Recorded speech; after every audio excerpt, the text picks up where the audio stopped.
Ako rajčice na početku ne dobiju ono što im treba, kasnije to više ne možete ispraviti. Možete ih zalijevati koliko hoćete, ali plodovi će ostati sitni i slabi. Postoji jedna jednostavna kombinacija koja ih doslovno pogura da rastu jače, zdravije i daju krupnije plodove. Jedan od sastojaka će vas jako iznenaditi i mnogi ne znaju da je to u stvari vrhunska prihrana za biljke. Krećemo s prvim sastojkom. U pola litre vode dodajte 2 žlice humusa od glista. On je prepun prirodnih hranjivih tvari koje biljke mogu odmah iskoristiti bez dodatne obrade. Osim toga, poboljšava strukturu tla i pomaže korijenu da se bolje razvije i širi. Kod rajčica to znači jača biljka koja može nositi više plodova bez iscrpljivanja. Prije nego nastavimo, ako volite ovakve prirodne savjete, pretplatite se na naš kanal jer sljedeći video je još jači. Drugi sastojak je 1 žlica cimeta.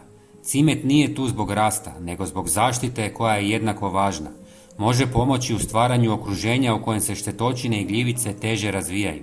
Kod mladih sadnica rajčice to može napraviti veliku razliku jer su u toj fazi najosjetljivije. I sada dolazimo do dijela za koji većina ljudi uopće ne zna, a upravo on radi najveću razliku. Zatim dodajte 2 žlice riblje vode, koja ostane nakon što pojedete konzervu ribe. Ta voda je bogata hranjivim tvarima koje rajčice posebno vole, uključujući spojeve koji potiču rast i razvoj plodova. Djeluje brzo jer je već u tekućem obliku i biljka je lako upija.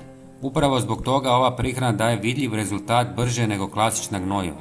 Ali upravo ovdje mnogi pogriješe jer preskoče jedan važan sastojak, a to je šećer. Dodajte 1 žlicu. Šećer ne hrani biljku direktno, nego potiče korisne mikroorganizme koji razgrađuju riblju vodu. Na taj način nastaju hranjive tvari koje biljke puno lakše upijaju. Ostavite smjesu da odstoji oko par dana.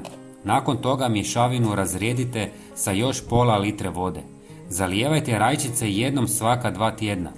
Ako ovo primijenite na vrijeme, rajčice će vam rasti snažnije i dati znatno veće plodove. Kad dođu prvi plodovi, bit će vam jasno zašto ovo više nikad ne preskačem.